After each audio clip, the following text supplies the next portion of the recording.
recognizes I led a double life. Really bad. But I was really good at it. At the age of, first grade, I started smoking cigarettes. Got in trouble for that. Kept smoking though. When I was 14, I started smoking weed. I would be here. I would be running youth group. I would be helping out with Easter egg hunts or whatever, and nobody knew a thing until I turned about 17, and my family got into altercations because of it. Ended up moving out when I was 17, 16 or 17. I don't remember. Anyway,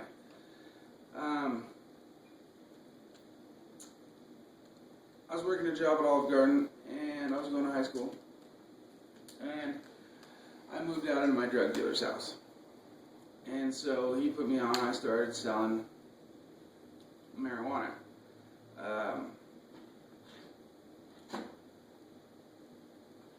That progressed to the point where I was involved with selling or doing a lot of other drugs. And this is coming from somebody who was raised in the church, somebody who was established, had a relatively good support system, people who loved me. A lot of people think it's because when my dad died, everything went kind of downhill from there. That was when I was about 14, 15. And it affected me a lot stronger than I thought it did then. Now I can see how it affected me. But, so anyway, 17 to move out, started selling drugs. I get called in as a runaway and sent to a rehab right before I turned 18. And that didn't really help because I wasn't ready to quit. Get out of rehab, and I made all these connections. And I knew how to make money. And I started selling drugs because it was a cool thing to do. I had this reputation of being this badass. Pardon my French. But I loved it. I reveled in it. People wanted to be me. Girls wanted to date me. People, in a weird, twisted way, looked up to me as a role model because of what I did, which is incredibly twisted. And I reveled in it. I loved it, honestly. Until everything started hitting the fan. People who were my friends pulled guns on me. They tried to rob me. People who were supposed to be my best friend come to my house in the middle of the night, threatened to kill me for my drugs. And so I had to push back, and it just progressed. Everything got worse. I started trusting nobody. I had severe trust issues. And then when my mental problems got harder, I started using harder drugs. Eventually, I moved to heroin, the hard drug of hard drugs. And for 10 years, I was on heroin. And I still honestly functioned at a reasonable level. Most people didn't know until 2 years ago that I was doing heroin every day, all day long. Either selling it or doing stupid things to get it. Because you guys probably don't know a lot about a heroin addiction, but heroin is incredibly addictive. It's not only mentally addictive, but the physical withdrawals. Have you ever had food poisoning or the flu, like to the point where you're having diarrhea and puking in a bucket at the same time? No? Okay, well, imagine that times 10. If you don't have the drug, you literally, I would go into seizures sometimes, and I have ulcers. I would be puking up blood, afraid that I was going to die. I'm not afraid of a lot of stuff, and I was deathly afraid of not having my drug. And I started doing these drugs to be cool. I started doing these drugs because I was really an introvert. I had a hard time socializing. I had a hard time relating to other people. I didn't think they understood me. I didn't understand myself, so I didn't understand them. And so I started to do it because of that, is to be more popular, is to get more friends, whatever. And it kind of backfired.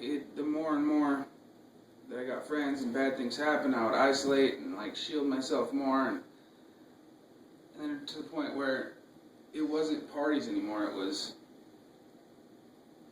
thug life. Like I didn't trust anybody.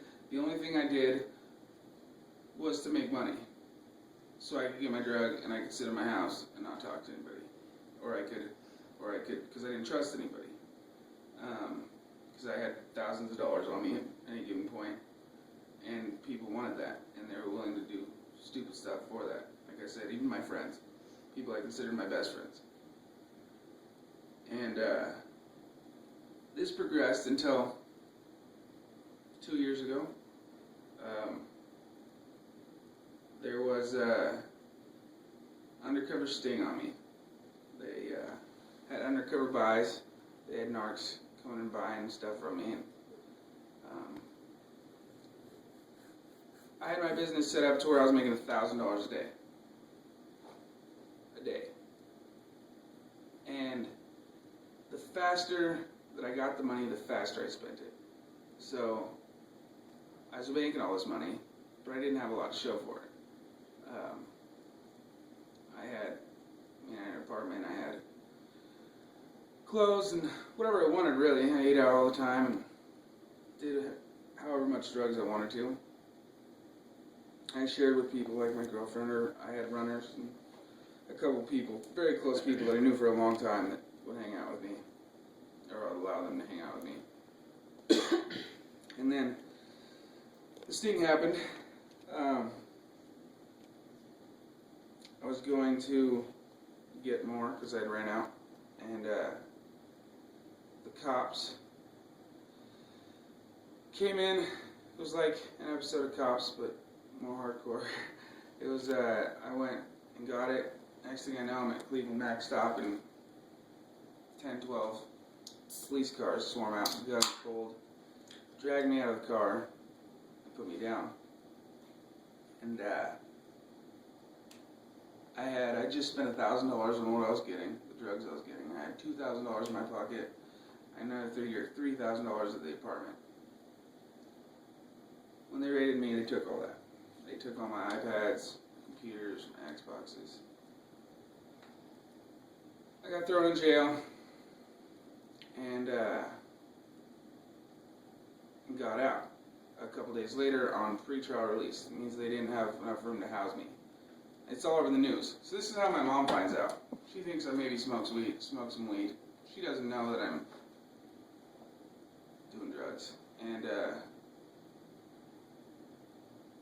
Fox 12, my face, my ex-girlfriend's face, the two Mexicans that were selling drugs to me. I think it said major kingpins arrested in a major heroin smuggling and manufacturing operation. So I was exposed. I lost every bit, because like I said, I was good at leading a double life, so a lot of people didn't know that I was doing this. And so I lost all respect from those people. I lost everything when this happened. I lost the money that I had, that I'd been working so hard for, and the drugs that I had, I've been working so hard for, and then I lost everything else that I took for granted. I got out of jail on a pretrial release, but I was still an addict, so I started using again. I got arrested again, sent back to jail. That time I had to stay until my trial. They ended up giving me a suspended sentence, but I ended up messing that up, and I went to prison. I just got out 3 months ago in 15 days. I was locked up for almost 15 months. And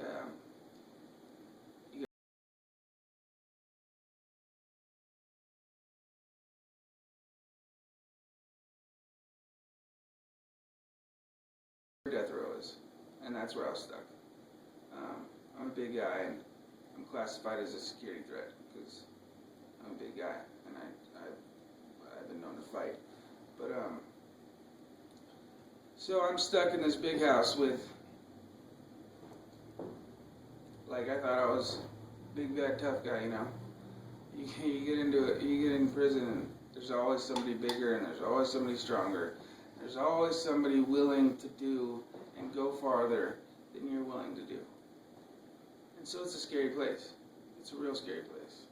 I'm not gonna lie. And I'm a big guy, you know. I can handle myself more than most people can. More than most big people can. And I was in there and I was scared. It was scary. When I was there, first week and a half that I was there, a cop got jumped 10 feet away from me and put down bad, kicking him in the face with boots. Another guy got strangled with a guitar string while I was there. So it wasn't good. It was a bad place. I ended up getting fights, going to the hole, staying longer than I had to, losing good time, and in my opinion, I was on such a dark road and I was so hard-headed. It was impossible for me to completely get away from that lifestyle without going to prison. So I think prison honestly probably saved my life. Because I've been around a lot of things that could have killed me. Like, not to mention the drugs, but the people that are after the drugs, you know. And eventually, I would have died. Whether it be by somebody killing me, or doing too much drugs, or something stupid. That's where I was leading. I was leading to death. And I grew up in the church, like I said.